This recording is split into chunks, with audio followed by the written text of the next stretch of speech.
Hey, everybody. Welcome to the Intentional Optimist, Unconventional Leaders live, clearly, guest speaker series. I am so excited to have this week's podcast guest here, Lisa Marie Platske. Welcome. Hello.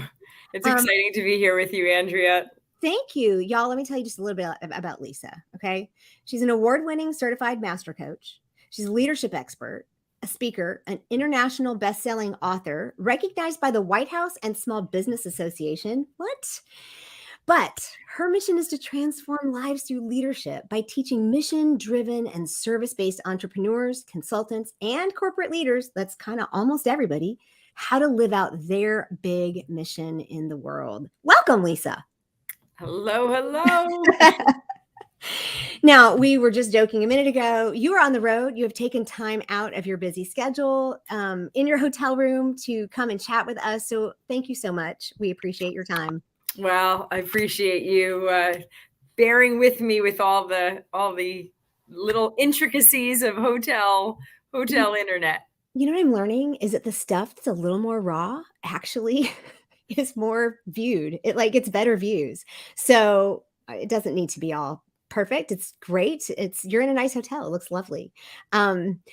So, for those who haven't yet listened to the episode, which is on the Intentional Optimist, Unconventional Leaders episode, it's number 110, and it's called Upside Your Business and Your Life with Lisa Marie Platske, which is a take on her business name. And if you haven't listened to that yet, Lisa, could you just give them a little bit of some background on how you got to Upside Thinking? And then we're going to talk about some leadership principles. Sure, absolutely. So got to Upside Thinking through federal law enforcement, which was my background, and loved leadership. That when I was in the federal government, I was involved in leadership there. With my business, I was not somebody that wanted to ever have a business. I was not like, I have friends of mine that are like, oh, since I was a little kid with my lemonade stand. I'm like, no, that was not me. I mean, I had that with a little sign, but I did not have this aspiring, business owner venture in my body. It was really more that I believe so much in the importance of values and living your life by your core values. And my values were freedom, fun, and flexibility. And when I left my career in the government, it became, how am I going to be able to do that? And having a business was one of the ways. I mean, my goodness, you and I have had that conversation and it's also a huge teaching and a huge learning in having a business. But it was the thing that when I was in the government,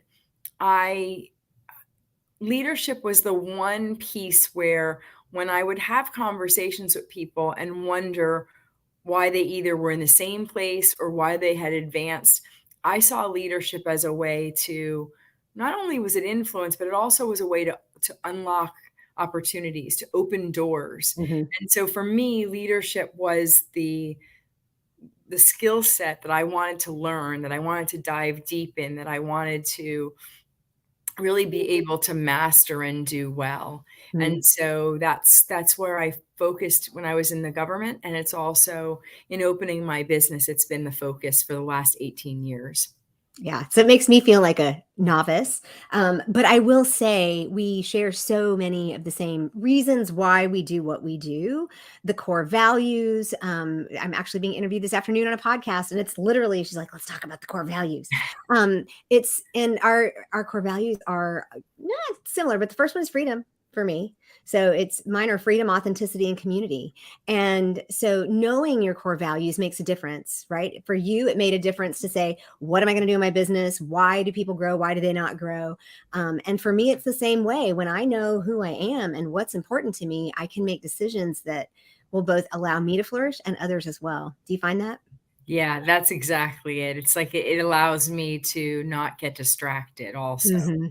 Because there's lots of things that you can possibly do, lots of things that I'm able to do. And yet there's really only one thing that I'm truly called to do, designed to do, built to do. Right. And I'm learning recently that can be a little bit scary to step into fully. But when you do, not only do you just feel a lot more confident, but you have your message becomes stronger. Yeah. Yeah. Yeah, exactly. Um, exactly. so I loved the idea too that you said you looked around at people. Why do they grow? Why are some moving up in the ladder? Why are some not moving? You are an internationally well-known author and you have your 7 pillars of leadership success, which is what we're going to talk about today. But what was the process you went through to kind of really look at, so what was it that made some people grow and not others not grow? What was that process like for you? Well, and that's what was one of the pieces to coming up with these 7 pillars, is that I wanted a shortcut for business. Mm, And so when I was in the government, I looked at those ways of why does this person decide to stay? And for some people, there might be internal reasons, or there may be, a desire to um, stay exactly where they are. If you're really tapped into what's yours to do, and you decide that you're willing to do whatever it takes to have that happen for you. And I wanted a shortcut of why the best leaders are the best leaders. Like, mhm, why are they climbing up the ladder? And so I started to interview people, and mm, interviewed people who were in corporate roles, primarily entrepreneurs, some nonprofit leaders, and looked at what made them so good at what they did. mhm, I remember one of the interviews, with one of the women, was like, oh, I really get, like, this. You are so connected and so dialed in to that plan that there's nothing that could distract you. There's nothing mhm. else that could take you off course. And so in looking, in really looking at those, through those interviews, I came up with 7 themes. And the 7 themes became my 7 pillars of leadership. And what I really got was that when someone advanced, it might be that they do 5 of the 7 well, or Mm, they do, they have some that they really have dialed in, but it was that you needed all 7. That's what I saw. The theme was that the people who were the best of the best, or the people who advanced, had all 7. mm. They had all 7 working well for them. Okay. So do they need to be sequential No, or okay, get no, yay? not at Well, but I all. guess that speaks to the fact that some people already have a few. And so it's just a matter of then kind of figuring out which ones do we need to work on and what do we need to do. Yes, and when I say not sequential, it's because it's like it's like understanding that there is a place to start, but then you may end up at 1, and you may go to 6, and then from 6 Mhm. you may come back to 1, and then and so what I noticed in the conversations that I had in these interviews was that there was a fluidity to which they operated within these 7. That was the Ah. part that was so. And so when I understand that I'm coming up against something and I'm like, "Gosh, what is it?" It's like, "Oh, well, of course, because I'm not dialing in right now to 6. I'm Mhm. not dialing in right now to 7. I'm Sure. not tapping into 4." And for me, it has me go, "Okay, I understand, Okay. why there's a block showing up." Well, and I love that concept of there's a fluidity between them, right? Yes. It's almost like a wheel. Right? It's like Yes. you have to have all of them functioning to get a good turn on that wheel, or else it's gonna be a bumpy ride. We talked Yep, about that in that is it. yeah. That's very true. Well, why don't you go ahead and start telling us about the first one? Now, I've got them in an order that you shared before, so, but I'll share them in whatever order you want. You Yes. tell me which one to use first, or do you just want me to pop them up there?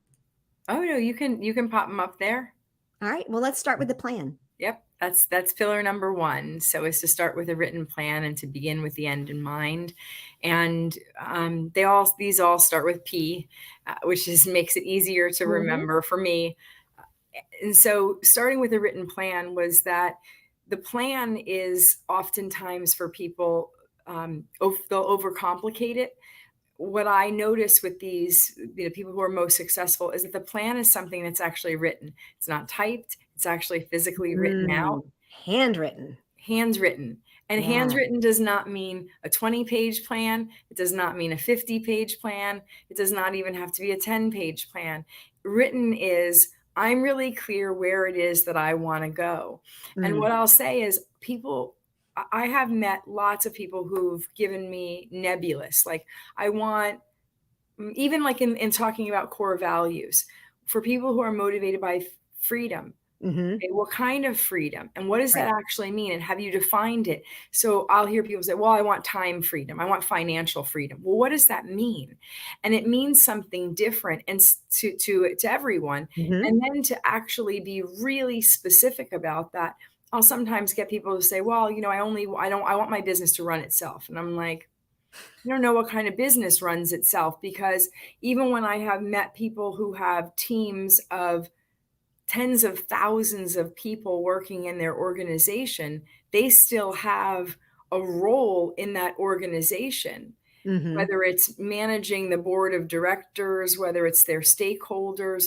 And then for people who might have a team of one, there's still dialogue. So it's very interesting to me to hear that.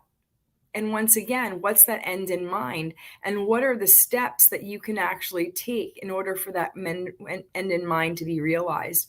And so the written plan, I think there's very interesting research with actually from Harvard and both Stanford on it, in that the written plan is something that, when they looked at all the people who wrote plans, it's actually in a book called, What They Didn't Teach You in Harvard Business School, is Uh-huh. that 3%, only 3% of all people who have, the written plan, when it's so crystal clear, those people actually make 10 times more money than 97% of the other people that they've surveyed. Mm. And why is that? It's because there's a clear destination. There's a place that Mhm. you understand that you're going, that you're moving towards. And I think even for myself early on in business, my plan was very nebulous. And so until I actually got very, very, very clear. So when I said to you, until I got very clear, my business didn't move as quickly as it has over the last several years. But there's something that's interesting about this in the plan that I really didn't get early on. And Andrea, it's that with the plan is something not to write down and go, okay, it's done. Mm. So pillar one is taken care of. We're good. We're set. Like, yay. Mhm. It's no, you come back to that, and Mm. you come back to that plan, and you read through that plan, and you ensure that if there are things to add to it, that you do that for further clarification over and over again. It can just be on a piece of paper. I have, Mm. in terms of plan goes for who it is that I work with, I literally have 4 pages on what that person looks like in my plan. Mm. It's Because you've very, gone through and reiterated and reiterated and reiterated. yes, and because Okay. it's so specific. Cool. Well, it's good to know that it can just be one statement, right? It's good. It can be, but it can also, over the years, can grow into a four-page document. Yes, and I don't know that it's one. Yeah, exactly. It can grow, and it can grow into as much, and the more depth that you Mm. have, the more likely it is that you'll be able to put action items around it. Cool, because I'm a planner. It's just part of my DNA, and so I love the idea of having a plan, because it gives me the opportunity to. And I talk about having a point on the horizon. As a driver or in a sailboat, it's still like, I Mhm. need to know where I'm going, Sure. or I'm just going to drift. And even if it's just I'm going over there, and that's where I start, and then eventually it becomes much more detailed. So I love that. Yeah, and there's 5 specific steps to the effective plan, like to a most effective plan. And the end in mind is what's so important. What is Yeah, what is most important in those 5 steps. So and all of these are in your book, correct? no, they're Oh, not. They're oh, not. this No, is exclusive? no, this is actually when I began my event, my Upside Summit 15 years ago, which is an event I only do once a year. And it's coming up. Um, it's it. it is day 1, 2 day, I do 2 pillars. Day 2, I do 2 pillars. And day 3, I do the final 3 pillars. And they're not written down in a book of mine, even though I have, 7 or 8 books. It's not, I've never, written them down because I have so much material, like conference material, that I give people, handouts and books, and actually articulate, here's how you can use it. Mm. That it's been a very a living, breathing body of work. Yeah. I will get new research on it all the time. So I just have never felt that it was fully complete despite Mm. all those, hundreds of interviews. the, Mm. the work continues to grow. And there are people who come back year after year and go, you didn't, I just got this, and this is so, I'm going to take this back, and this is so fabulous. And You I'll go, didn't say this last I've, year. and of course I did, right? Like I've said it, but who I am in saying it is different from Different. year to year, and Sure. who they are receiving it is different from year to year. And so I think like that's why this work to me has always been living, breathing, to not have put it down in, and Okay. maybe someday I will, but no, this is, it's it's something that if I go to a keynote or something, or every so often I will get asked in this very, but I don't know that I've talked about this now for a good 6 months, Andrea. So this is, Oh, it's a rare all right. sighting. Y'all pay attention because we've got an exclusive here. And we're gonna share about your summit in a little while. So okay, that's pillar number one. Sure. Pillar number two, personality. Personality, personality, personality, personality. Everyone has one. Yes, we all And do. with regards to the personality, there are actually, this is one where it is understand the parts of your personality that hinder your plan and that help your Mm. plan, Okay. because it is both. And what I got, what I really understood when I was doing the interviews is that, oh, that's the reason why that person doesn't do that. That's why that person has that Mhm. team. That's why that person hires that person. That's why, like, it became crystal clear before I had any of, any team or anything in my business, and was really like just starting out. I was like, well, how do they understand that? And so oftentimes the external is something that people will look at, like, okay, I need to have this marketing system, or I need to have, this type of equipment, when really learning more and more about you so that Mm. you understand, one, how to connect with others, and two, who it is that's what's missing on your team, and three, how to be able to create a culture that's going to allow you to achieve what it is that you said you wanted in your plan in the first place. And for myself, I there are a lot of elements that are also within this. One of the things I like to look at within personality is the behavior, the temperament model, Sure. the I'm a which DISC consultant, which is very there similar. you Yeah. go. So yeah. So yes. I was So gonna ask you what tool you might use to help people see their personality. So that tells me. so the temperament model, the four temperament model has been around, and DISC uses it, Mhm. Myers-Briggs uses it, True Colors uses it. Most assessments use it because it so um, research shows that it's a model that actually works to be Mhm. able to show not necessarily extroversion and introversion, Mhm. however, being outgoing as well as being more reserved. Someone Mhm. who tends to be motivated by doing things with people versus doing things with tasks.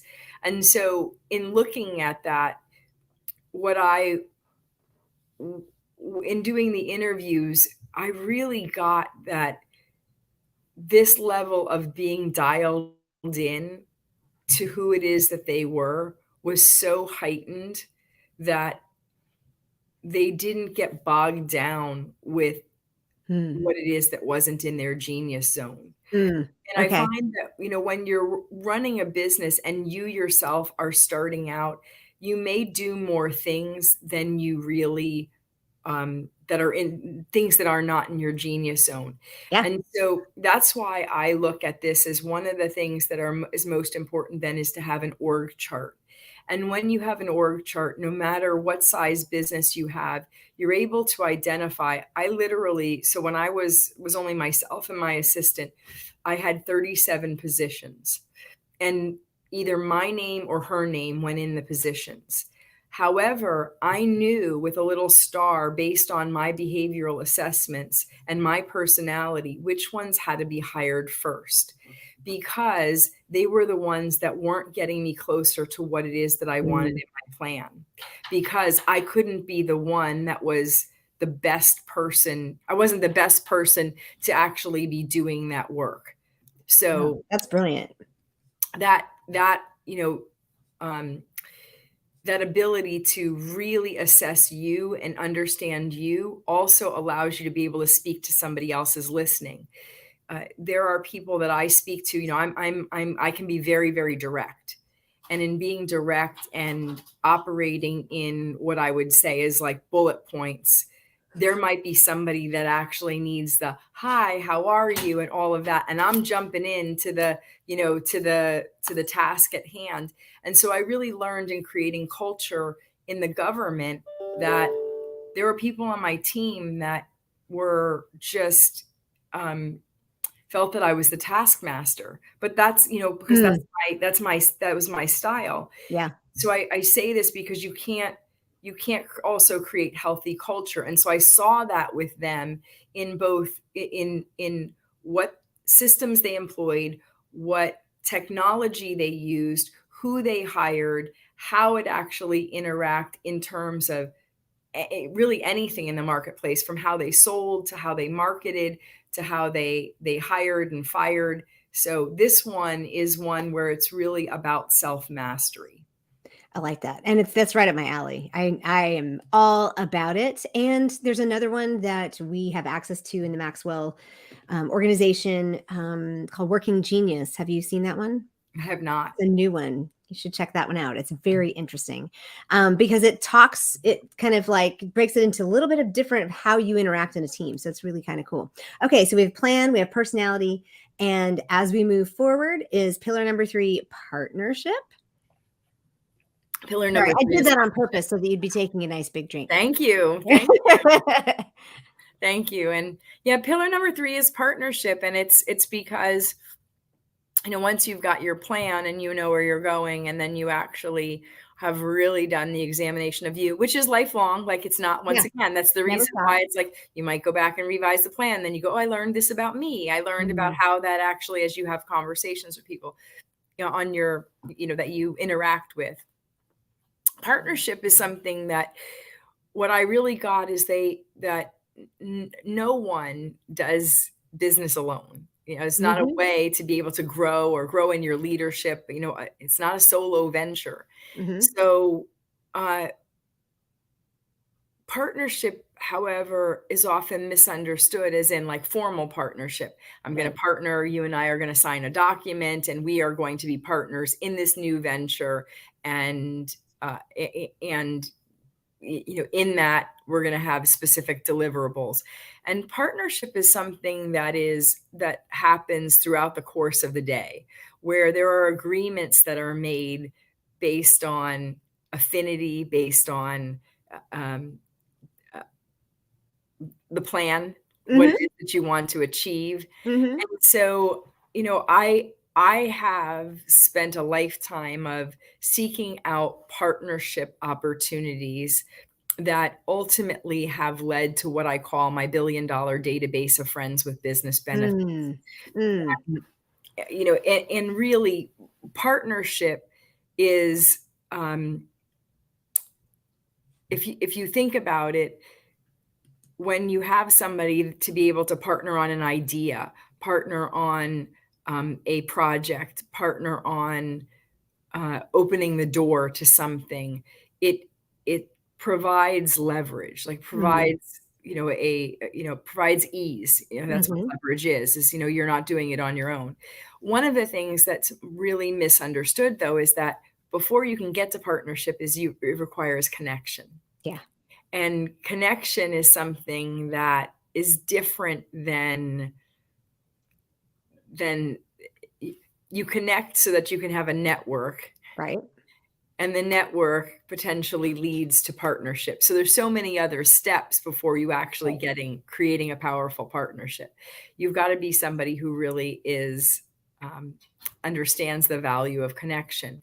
And I often say that, like, it's, if you thought of it as a triangle, at the bottom is all the places that you show up, your show up ability, your ability to fully show up as you show up, understanding your plan, understanding who you are, understanding who you're not, understanding all of the parts of you in personality. Mhm. And as you show up, you get the next layer in the triangle, which is a little bit smaller, Mm. and you move to that layer, and that layer is credibility. So your show Mm. up ability, you showing up as you, gives you credibility. There's a certain amount of people who will just see you and go, "Oh my gosh, this person's credible. I so want to learn more about who they are and what they do."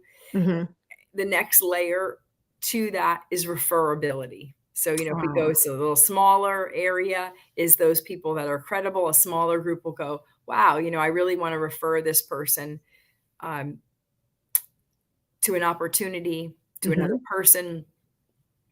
And then the top of the triangle, the teeny little itty bitty part of the triangle, is profitability. And Mm. so, show up ability to credibility to referability to profitability. And when you're on that journey, and I'm in the show up ability, in the credibility, in the referability, in the profitability, partnership comes in all of those levels.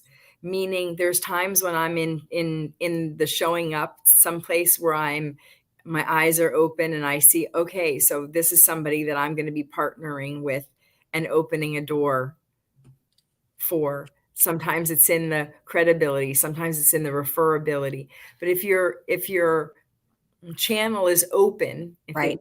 imagine the middle of the triangle, if your channel is open for partnership to show up, it makes it that much faster to move Mm. from the bottom of the triangle to the top of the triangle. That's the Like best a way to be like able. an elevator. Exactly. That's exactly right. That's Why exactly take the it. stairs when you can Yeah. take the elevator? That is exactly it. And so I love it that. allows it to be a little bit faster, sometimes a lot faster.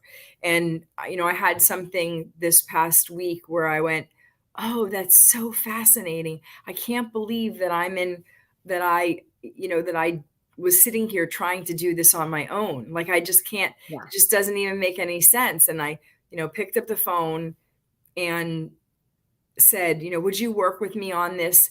And now, not only working with me on this, I have this colleague of mine that's literally flying out to my farm to work on a project with me.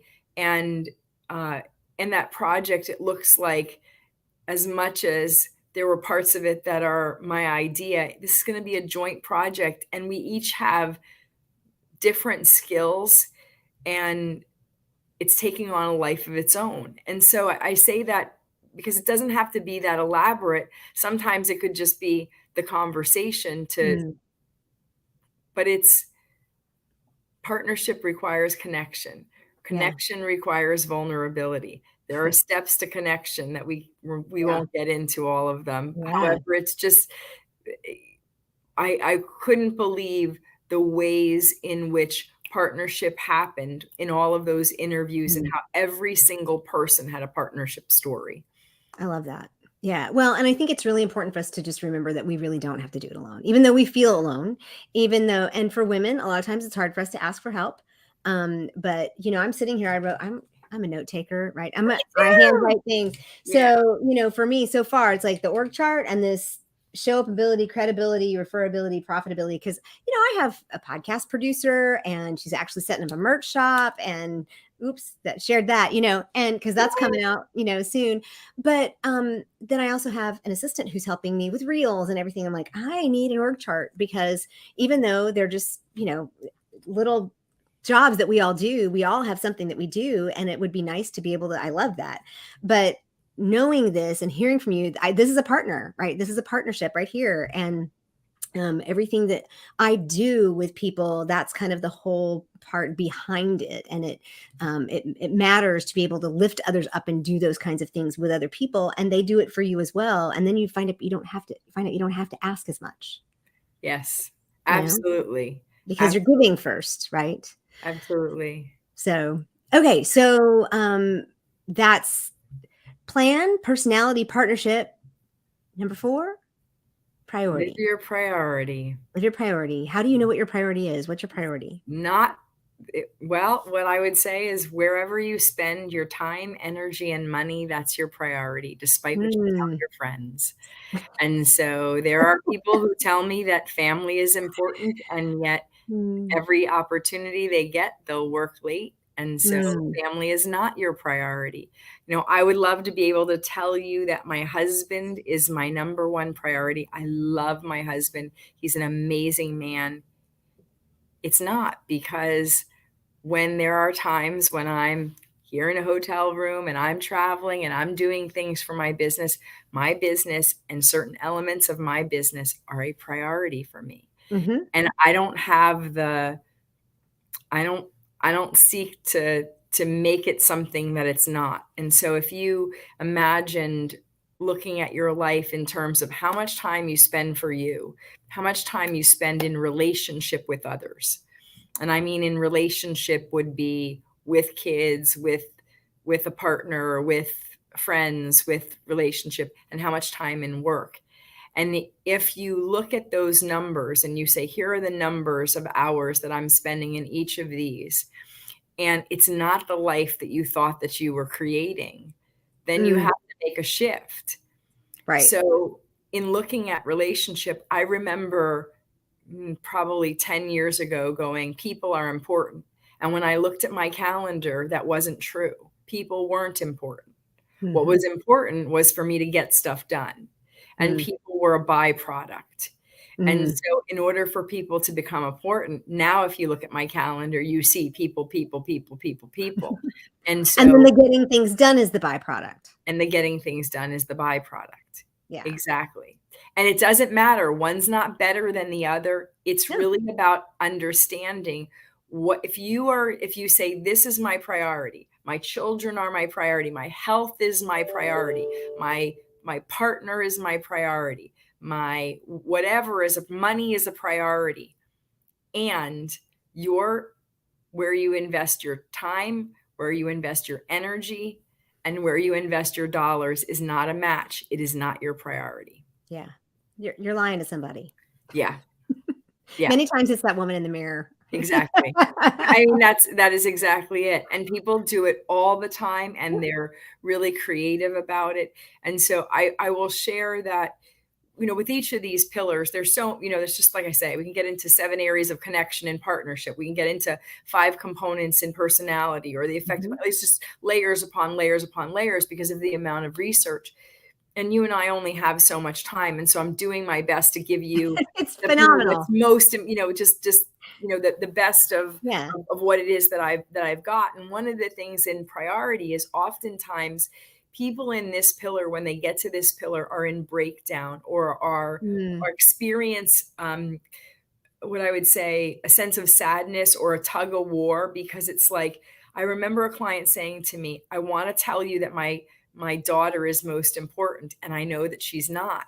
Mm. And so uh, and why that's the reason why I believe the word priorities was created, because it has people feel better. Like you can have more than one priority, when truth is priority is number one. It's understanding what's your number one driver in your life.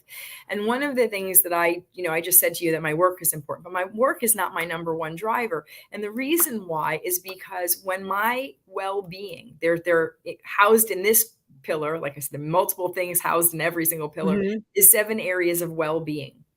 And the 7 areas of well-being are physical, emotional, intellectual, spiritual, financial, relational, and creativity. Mm. In those 7 areas, most people, what they will do is they will say, well, if I work on my work and make that number one, my creativity, create all this stuff, then I'll be able to put my relationships as a priority. I'll be able to prioritize them. So I'll take care of that. And then once that's good, and I know that the money's coming in, then maybe then I will have time for some sort of spiritual element.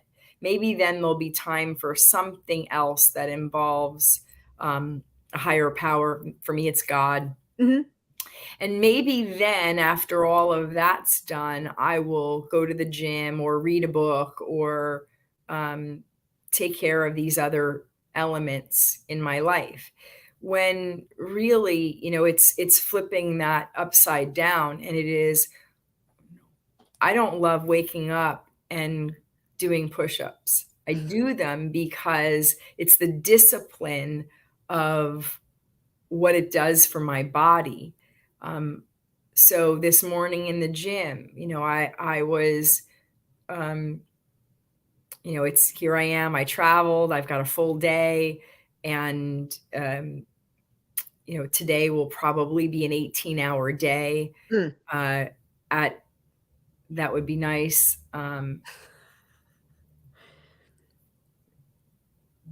Yeah, so 18 if I'm lucky. Mm. And I went to the gym, and there were other things, and I had to send somebody a message and said, "I don't think I'm gonna get this to you." And it was because I knew that the going to the gym, Yeah. I could have gotten that project handled, but I said, "I don't know that I'm gonna get this to you before potentially 10 o'clock tonight." Mhm. And so it just and I'm not willing to do that. And so I did the weights, and I have Mhm. this little bit of a bruise from some farm work that's on my Mm. ribs, but I still did my plank. And, I'm telling my brain back and forth going like, don't injure yourself. And at the same time, push yourself, like, Yeah. in the sense of, um, have the disciplined mind to take care of what you need to take care of. So with living your priority, understanding what really really really needs to get your time, energy, and money in order for you to be the best for your relationships, be the best for your clients, be the best for Right. you.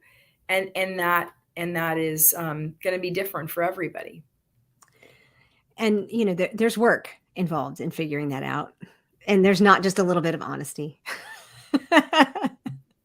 All right, presence is number 5. It is. Presence, creating a meaningful and memorable presence is once again, there's many layers. So the three areas within this are um,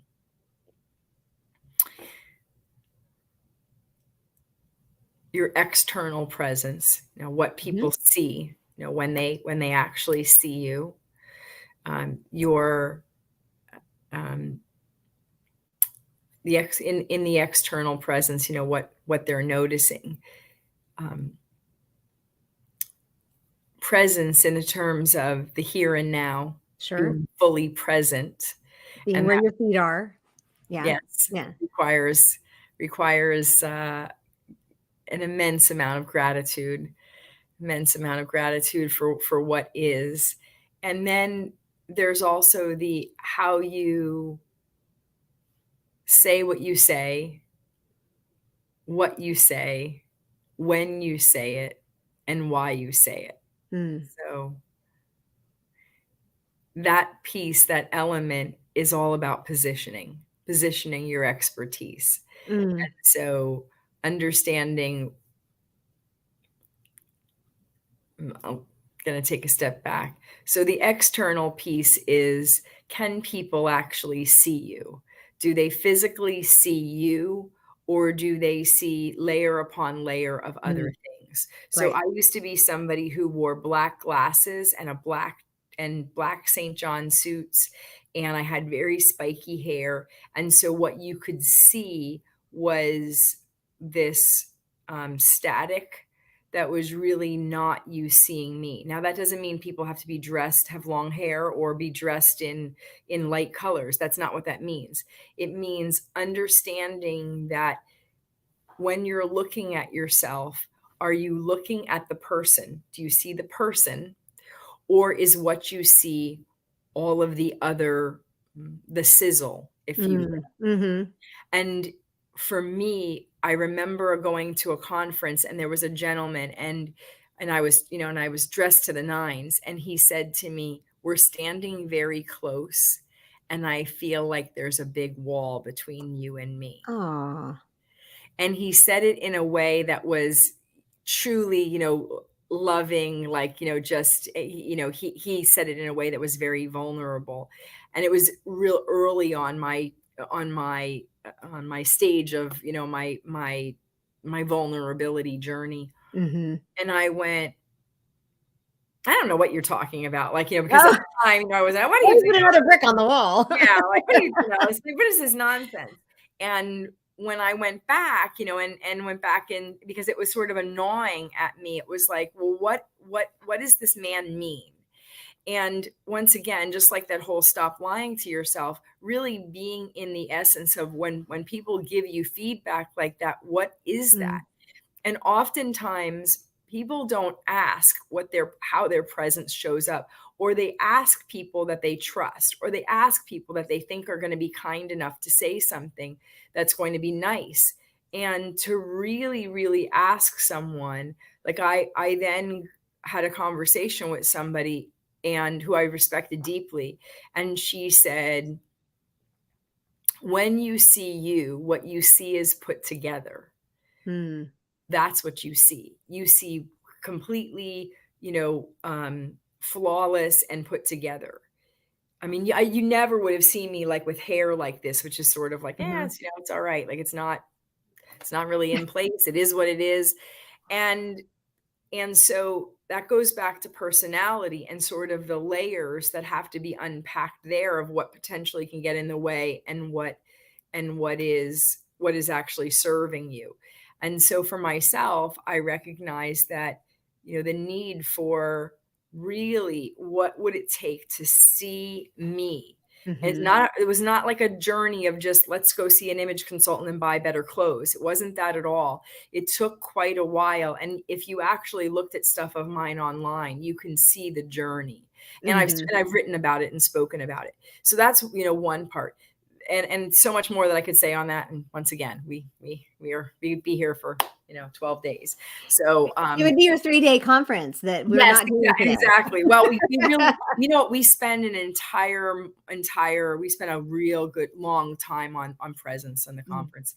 Um, the second part of that is gratitude. And so people, I hear a lot about gratitude, and it's like, yeah, well, write a list or write 5 things down or be grateful, or and it's seen as sort of a you know a, mm, this happy thing to do, or really more woo woo. But the science behind gratitude, um, and how to be able to increase gratitude. What's really interesting is one of the things in increasing gratitude is saying no.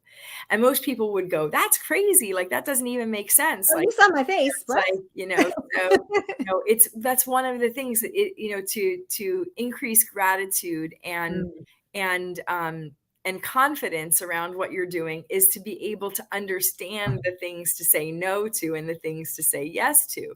And so, gratitude, people think, well, they don't realize that it's an acknowledgement of what is. Like it is Mm. one of the things that allows you to be here in the moment. And if you say yes to everything, you can't, you You know, you cannot. you there's no way to, like, to take it all, um, take it all in. Some of it, spills out and spills over. And so Yeah. gratitude allows you to. Mm, that's good. So So the third part with positioning, this was the one that, Al Reese and his business partner, um, wrote a book in 1969. No, 82. I'm sorry. Okay. Um, called the art of positioning. And positioning is actually opening. The definition that they use is opening a window to the mind. And Hmm. so there's been a lot of brain science done since then. In 2014, some great brain science work done by Ari Hassan. on connection, some really great um, research that was done. And with regards to positioning and opening the window of the mind, this was, why is it that sometimes when you hear someone, you're going, yeah, like that's it. Like, oh my gosh, I so want to work with that person. Oh my gosh, yes. The ability to open the window of the mind means that if there are only so much information that gets heard, Mm. um, in the marketing world, there's only 30, no, 20% of all Yeah. words I was that gonna are say it's much smaller than that. It's percent of all words that are emotional marketing value words, EMV words. Mm. And then there's the brain falls asleep with certain phrases like the phrase I am. So then if you're going to differentiate yourself and allow someone to actually fully see you and understand what to say, how to say it, when to say it in order to be able to get an opportunity, if we actually look at that research, it's less than 5% of the population. Mm. It's like it, and when I say less, it's like 2% of the population that do this well. Yeah. A lot of people who think that they do it well, but only 2% of the population. So if we look at that, it's just such a small, tiny percentage that understand that it's not the rote language in order for you to fully establish having a meaningful and memorable presence. So much more that I Yeah. want to share. And you Well, I know, wanna respect your time too, but at the same time, y'all, this is really some deep stuff. This is good stuff. This is important to know, and, so let's get the last 2 pillars in here. Pillar number 6, pillar number 6, progress. progress. This is your profit pillar. If you've got Oh, a yeah. business, this is your profit pillar. Evaluate your progress. So oftentimes going into organizations, they will once a year do uh, an evaluation. You'll get your yearly Oh, yeah. evaluation, like what it is that you did well. Your And performance plan. exactly. Sure. Absolutely. Your performance plan. And really evaluating your progress. That's why I say, like, sometimes you go from 1 to 6 and sometimes you hop, and all of these are ones that, you play checkers with. With progress, there are questions that you ask yourself daily, weekly, monthly. Um this is not like a once a year, evaluation. Mhm. Progress is something that oftentimes, that's why I say when people write the plan, there are times when and I'll use myself as an example. I remember years ago, I had an event that I did, and this event was an event that was a low cost event to attend. And there were people who would come, and I would because the event was like $47, I didn't make enough money in order for the event to be profitable from that, from specifically from the event, for all that I put into it in renting out facility and doing all of the Mhm. things. And my girlfriend said to me, why do you do this? Like, this just doesn't make any sense. And she's like, you're losing money on this. And I was like, yes, but look at all this that's happening. And there'd be people who would come up to me and go, like, I got my next business partner. I established this. I got this opportunity to speak at this organization. And they would Mm. tell me all of their stories. And I was like, but look at this. And she's like, yes, but it is losing you money. And I'm like, yes, but I make it up over here. And so we'd be in these conversations. And what I realized is that I wasn't willing to get rid of my great idea. I We wasn't all willing, hang on to them way right? too long, do we Right? not? Yes. And so in evaluation is, who's your sounding board that you reach out to every week to Mm. actually be in conversation with? Who is, what are you doing right now that's really working? What are you doing right now that it's time to let go of? Mhm. What is it that you're working on in your plan right now that you are investing more energy and time in, that you're actually getting a return on? Um, what are you actually using as a tool to celebrate? Mm.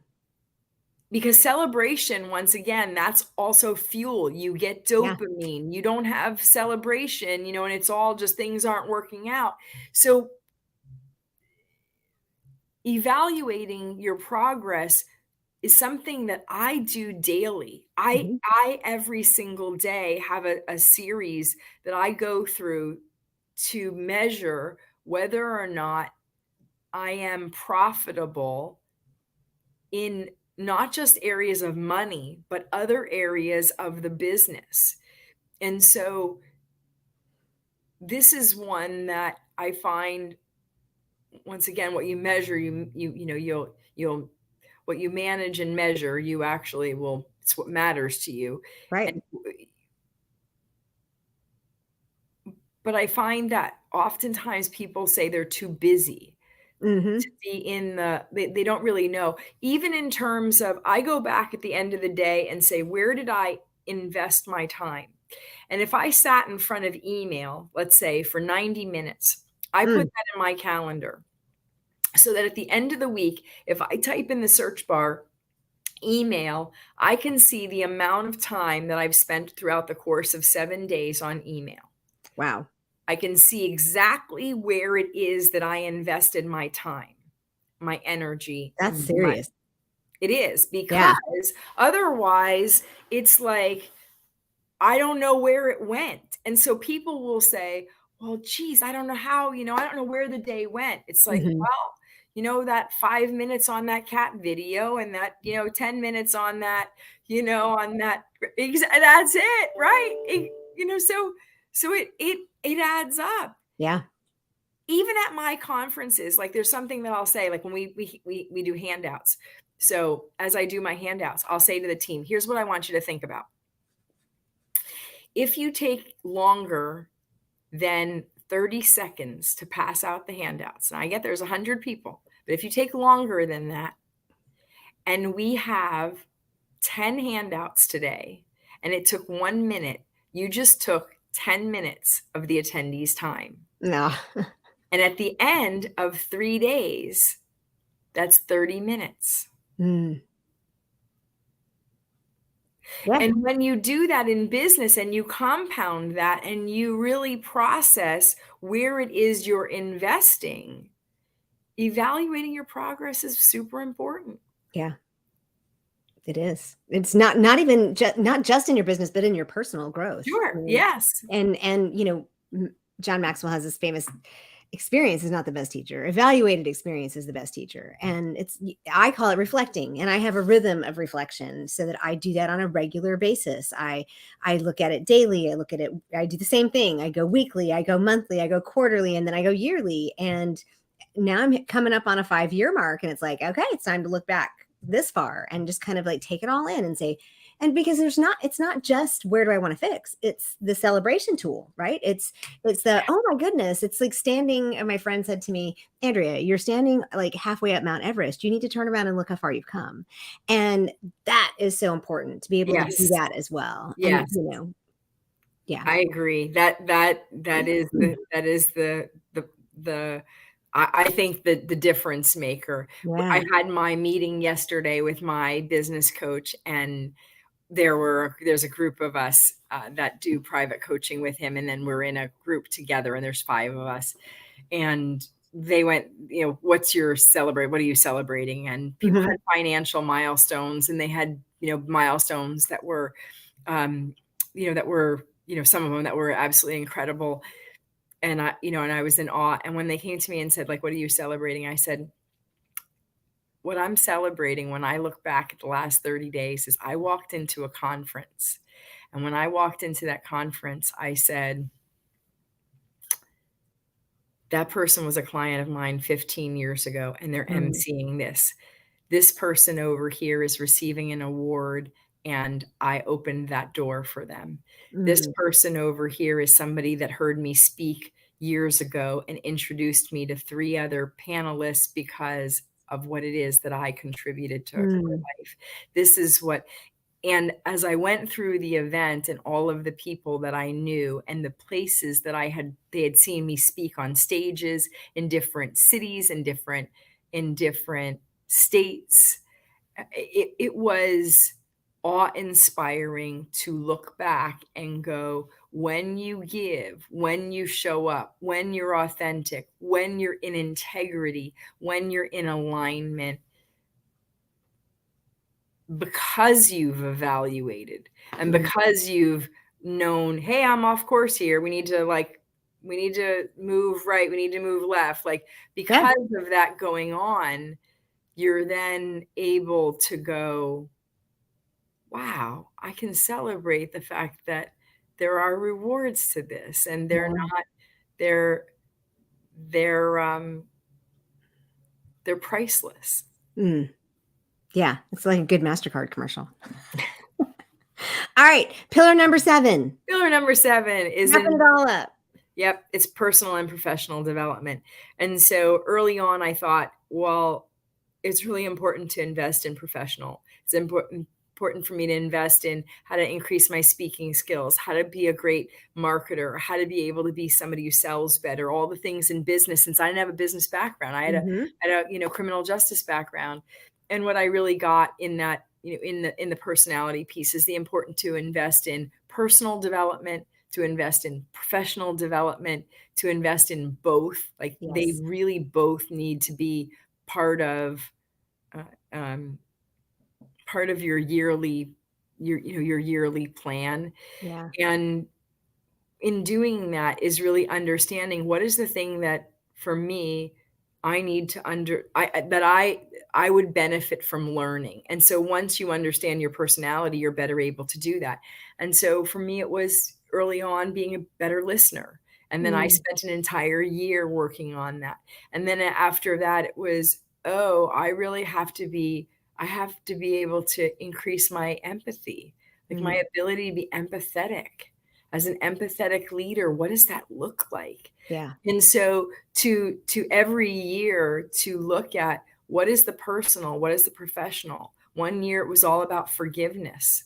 So Mm. there's something, a theme, both personal and professional, and understanding that who is it that that's doing that and doing that very well. I think it's interesting that I get clients who will come to me that say, I want you to work with me on getting closer to God. And I'm Mm. like, really? I'm a leadership coach, and that's very interesting. But I work on divine mission, on like, Yeah. what's yours to do? And so ultimately, what they're saying is, I know that I'm doing something that's pretty amazing. And I realize there's something else that I'm called to do. Mm. Will you help me with that? Yeah. I would like to be able to figure out what that is and what I need in order for that to happen. Mm.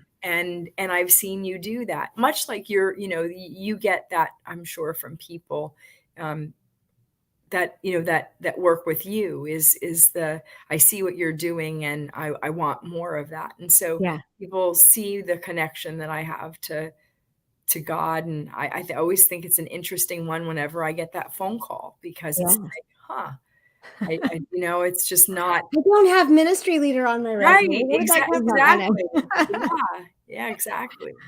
Well, and part of it too to remember is that you can develop all the business skills you want, but you as a person, if you don't grow to meet those skills, then you can't accomplish that stuff either. And so you can't grow one without the other. And I think that's really important to put them together. Yeah. So Lisa, before we go, you've given us a lot of time today. This is like a master class. I'm going to go in and like adjust the description of this one, because it really is. And this is something that we really can only get at your 3-day conference. And it's the Upside Summit. When is it coming up? January 19, 20, and 21 in 2023 in Santa Fe, New Mexico. Oh, pretty, Yes, pretty. Um, so for people, can they purchase tickets now, or they is this a can. still okay? So you can go to the upsidesummit.com. It's 3 days in Santa Fe. and go find it all there. And if you have not yet listened to episode 110, you'll get her story. You'll get Lisa Marie's story. I mean, she kept referring to, I used to be in law enforcement. Well, it's quite a story. So you're going to want to go check it out. And Lisa Marie, thank you so much for your time today. And we are so grateful for the way that you have been willing to develop yourself in order to share with us. So that is a gift that you have given us, and we appreciate that very much. Thank you so much. Thank you. It's been a pleasure. It's work that I have spent a lifetime developing, and it's stuff that I didn't realize how much, the information and sort of the body that I have acquired. The greatest thing for me is when I get to see someone who takes this and then goes out into the world to live their best life, and use all of the gifts, abilities, talents, and experiences that they have to make the difference that they're called to make. Like that for me is so inspiring. So even if someone takes one piece of information from all of the research that I've done and is able to multiply that it makes the world better. Yeah. Yeah, I agree. So thank you so much. For those of you listening, again, episode 110 on the Intentional Optimist Unconventional Leaders podcast. And until next time, have a great one. Thank you.